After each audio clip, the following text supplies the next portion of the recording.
welcome to the Doncaster Motorcycles YouTube channel.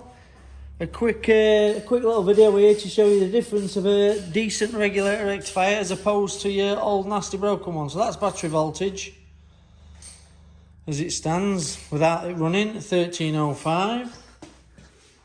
Fire the bike up with the old regulator rectifier on. See, now we've got 12.6. Tick over and revving it, we've only got 12.5. So at 12.5 tick over it and even revving it with the old one. Plug in the new one.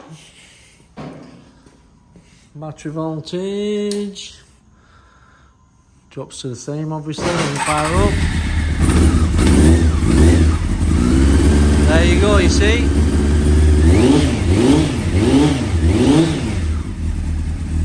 When you was revving it before, you was only getting 12.5 volts. Now we're getting a good charge of 13.5 to 14.5. Something so simple can cause you to break down. Your bike will judder to a halt as the battery loses its charge. And it's on many bikes, not just bikes like this Honda. Its Triumph suffer from it quite regular as well. But Hondas of the mid-90s are a super example of it. Change the little component here, which is the regulator rectifier. Usually is that just that, but sometimes it's your alternator.